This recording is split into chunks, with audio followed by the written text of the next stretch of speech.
వైజ్ఞానిక ప్రదర్శనలతో విద్యార్థుల్లో సృజనాత్మకత పెరుగుతుందని కొమ్మారెడ్డి స్కూల్ డైరెక్టర్ కిషోర్ అన్నారు. బంటుమిల్లి కొమ్మారెడ్డి పాఠశాలలో సైన్స్ డే, ఫౌండర్స్ డే వేడుకలు ఘనంగా జరిపారు. 6వ తరగతి నుంచి 9వ తరగతి విద్యార్థులు వందలాది సైన్స్ ప్రాజెక్ట్ చేసి సైన్స్ ఫేర్ ప్రదర్శన చేశారు. వేలాది మంది విద్యార్థులు ఈ సైన్స్ కళాఖండాలు ఆసక్తిగా తిలకించారు. ఈ సందర్భంగా కొమ్మారెడ్డి స్కూల్ డైరెక్టర్ కిషోర్ మాట్లాడుతూ 6 నుంచి 9వ తరగతి విద్యార్థుల సైన్స్ ప్రాజెక్టుల ప్రదర్శన జరుగుతోందని, శనివారం 1 నుంచి 5వ తరగతి విద్యార్థుల సైన్స్ ప్రాజెక్టుల ప్రదర్శన జరుగుతుందని తెలియజేశారు.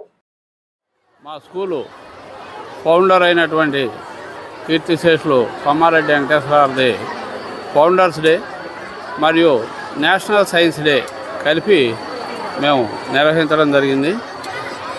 హిందూ పాఠశాల 1974లో స్థాపించి మారుమూల గ్రామాల్లో విద్యావ్యాప్తికి సైకిల్ మాస్టర్గా పేరు తెచ్చుకుని ఊరూరు తిరిగి ఎంతో కృషి చేసినటువంటి ఆయన సేవలను స్మరించుకుని మేమందరం తిరిగి మళ్ళీ విద్యా సేవకు పునరంకితం అవుతామని చెప్పి ప్రతిజ్ఞ చేస్తూ నేషనల్ సైన్స్ డే సందర్భంగా మా 6వ తరగతి నుంచి 9వ తరగతి వరకు ఉన్నటువంటి విద్యార్థులు సుమారుగా 652 ఎగ్జిబిట్స్ ఈరోజు ప్రదర్శించడం జరిగింది.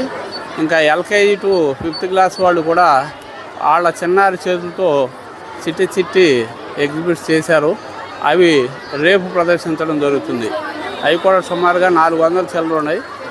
స్పేస్ ప్రాబ్లం వల్ల దాన్ని 2 రోజులుగా నిర్వహిస్తున్నాం. మేము నిరంతరం ఇటువంటి అనేక కార్యక్రమాలు సంవత్సరం పొడుగుతా ప్రతి నెలలోనూ కనీసం ఒక కార్యక్రమం వచ్చే విధంగా నిర్వహిస్తున్నాం. ఎందుకంటే సిటీ కేబుల్ న్యూస్ సమాప్తం.